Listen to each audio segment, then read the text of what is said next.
How many of you listening own a pet? If not all of you, most of you at some point in your lifetime have probably owned some type of pet.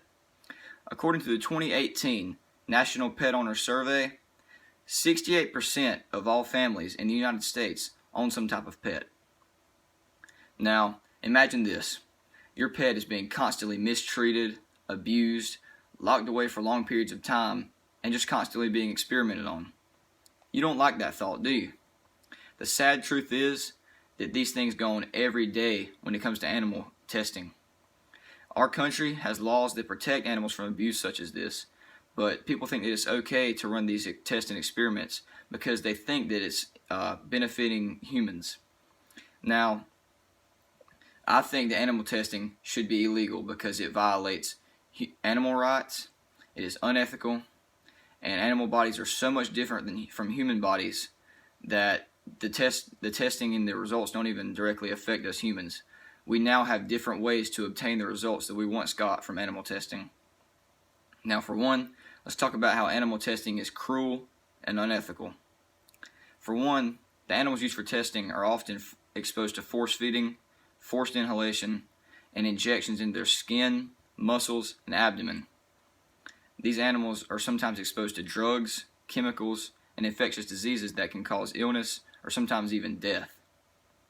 These animals used for testing are often locked in cages and only let out when it is time for them to be experimented on. Now, the animals that are used for testing are starved lots of times, or they go without water. This can cause them to become weak and sometimes die. And animals are purposefully wounded most of the time to see how they heal or how a potential drug could impact them. Now I have 3 visuals here showing different wounds that they've been given. So you see this mouse, and it's got this wound on its head that has been given by the person experimenting on him, and they're trying to see how this wound reacts to the staples being put in its head.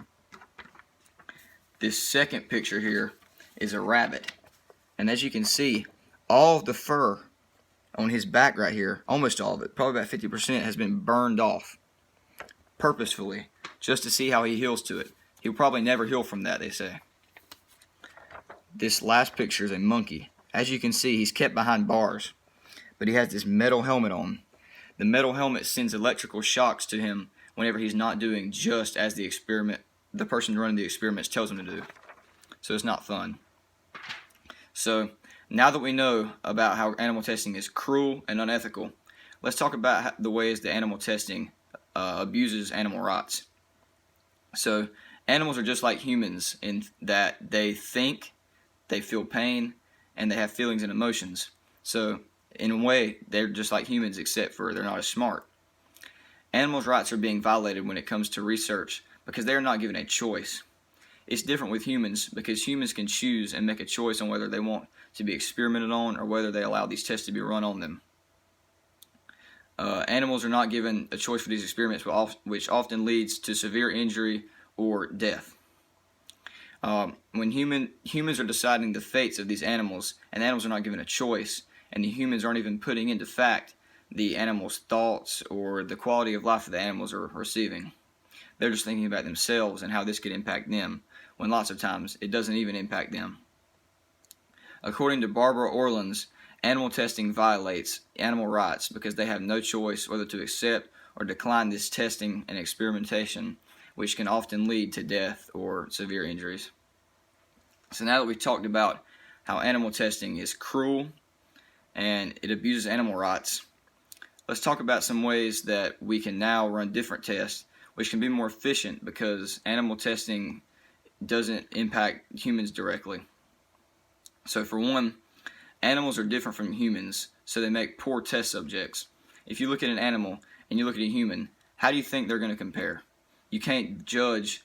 From this statistic right here, it says currently 9 out of 10 experimental drugs fail in clinical studies because we cannot accurately predict how they will behave in people based on laboratory and animal studies. So what he's saying here is that you can't predict how a drug's going to react on a human when you've just seen it work on an animal. The anatomical differences make animals poor test subjects for humans. There are new ways that we can accurately get better test information without using animals. And as you can see here, the animal and the human are very different. So, I mean, it's just not the same. It's better to run human tests on actual human cells, and now we have different ways to do that. For instance, we can study human cells now by putting a live cell in a petri dish and watching it grow, which is better because it's not impacting any animals and it's accurately giving human results instead of these animal results, which are often being abused or dying. So, in conclusion, we know that animal testing is unethical, it is cruel, it abuses animal rights, and in a way, it doesn't even directly impact humans if you think about it, because humans and animals are so different that you can't judge the results you get from animal testing for humans. So, I hope that now you agree with me and you think that animal testing should be illegal, and thanks for watching.